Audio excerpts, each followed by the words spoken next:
नमस्कार।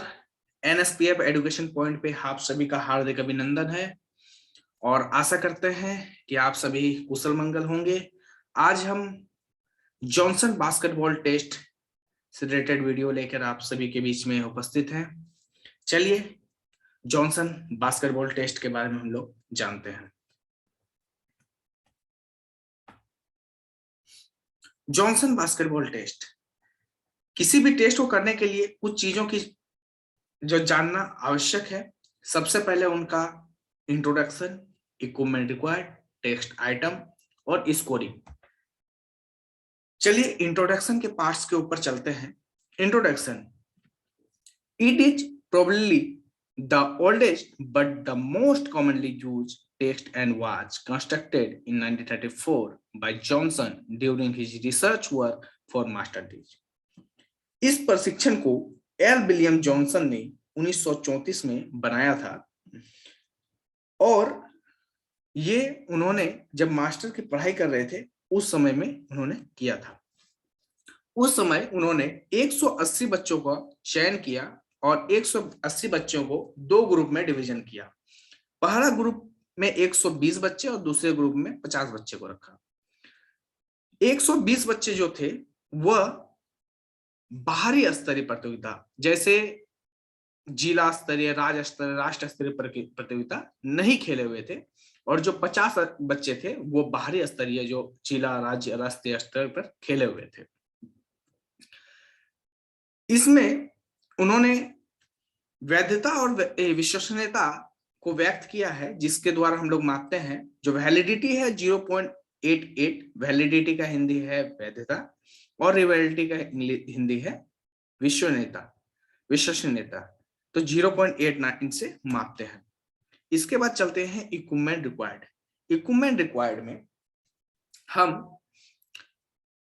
बास्केटबॉल का प्रशिक्षण कर रहे हैं तो हमें मालूम है कि हमें बास्केटबॉल का इक्विपमेंट की जरूरत पड़ेगी। तो सबसे पहले हमें बास्केटबॉल चाहिए और बास्केटबॉल के साथ साथ हमें जो टेस्ट जो लेना है उस टेस्ट के लिए जो इक्विपमेंट की आवश्यकता है वो होना जरूरी है।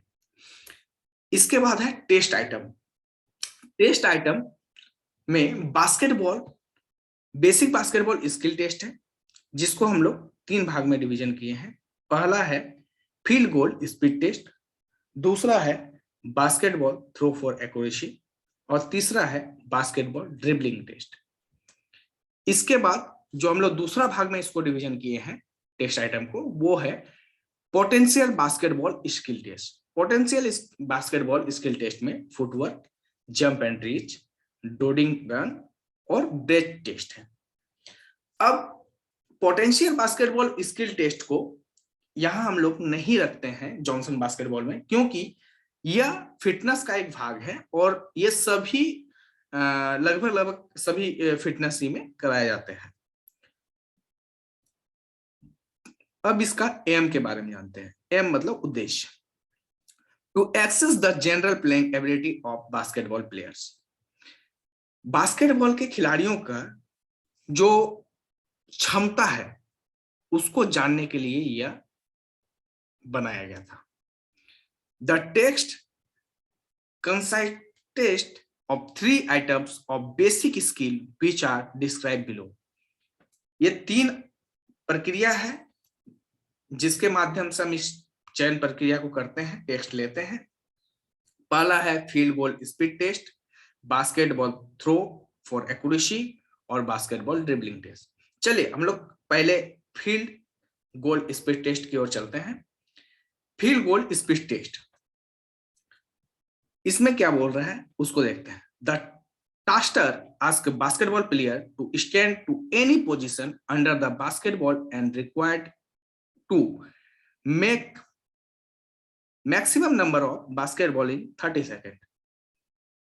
इसमें बोल रहा है कि बास्केटबॉल के कोर्ट पे खिलाड़ी को नेट के सामने खड़ा कर दिया जाता है, बास्केट के सामने, और उनको बॉल दिया जाता है और वो the number of successfully basket in throw 30 second provide the score for the test। उस बॉल को इस बास्केट के अंदर उनको थ्रो करना पड़ता है। जितना वो बॉल 30 सेकंड के अंदर सक्सेसफुली थ्रो करेगा वह उसका मार्क शो होगा।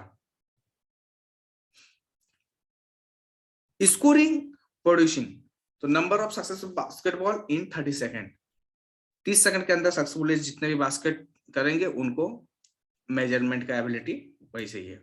चलिए नेक्स्ट जो हमारा था basketball throw for accuracy. Basketball throw for accuracy में क्या है, in the test a rectangular target is placed on a wall that participants stand at a distance of 40 feet from the target, make 10 trial for hits the ball in the center of the target. The hitting, the examinee can use either the overhand or the hook pass technique.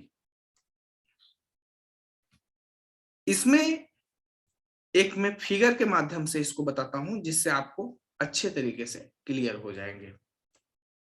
आप ये figure देख पा रहे होंगे, ये Johnson basketball test का दूसरा जो है basketball throw for accuracy check करने का।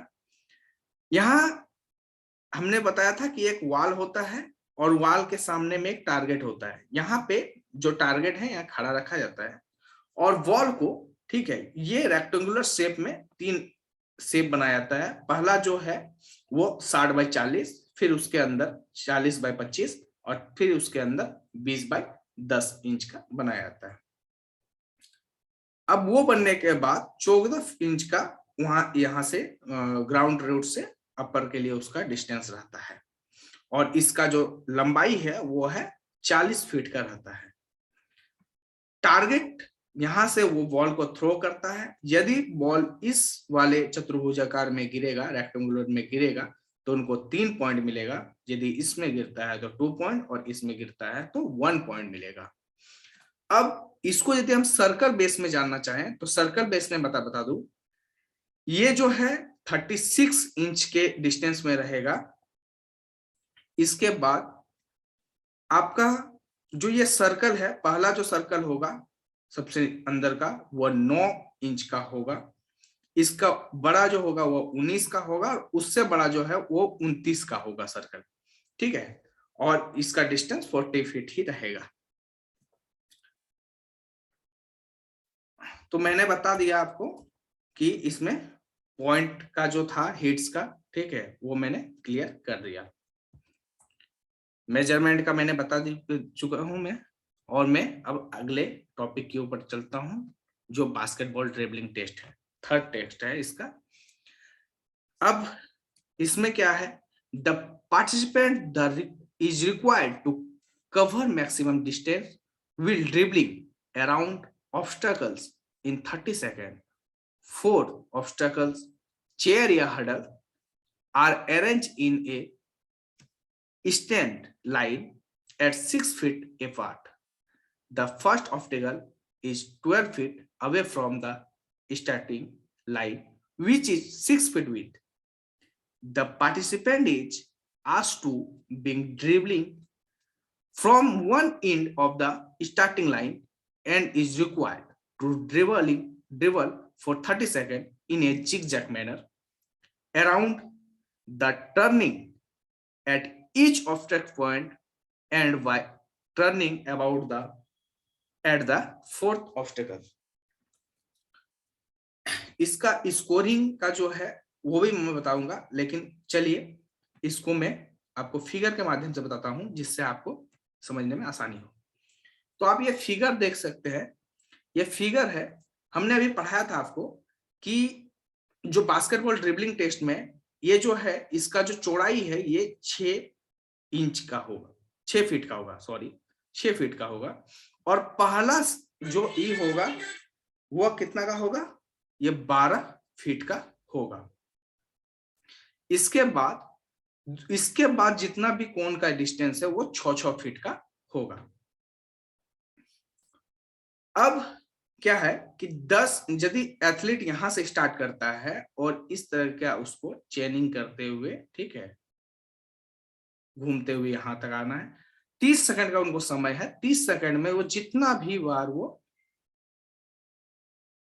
ड्रिबलिंग कर सकता है, ड्रिबलिंग करके इन हडल्स को क्रॉस करना है, ठीक है, जिग जैग मैनर में। इधर से गया, फिर इधर, फिर इधर, फिर इधर से आना है, फिर इधर गया और इधर, फिर ऐसे घूमते हुए 30 सेकंड का समय दिया गया।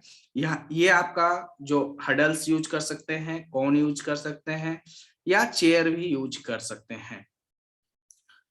अब इनका मेजरमेंट कैसे होता है, स्कोरिंग कैसे करते हैं? स्कोरिंग करने का इसका रूल है कि टोटल नंबर ऑफ लैप्स, कितना लैप्स उन्होंने मारा, plus total number of hurdles, कितना हडल्स उन्होंने क्रॉस किया।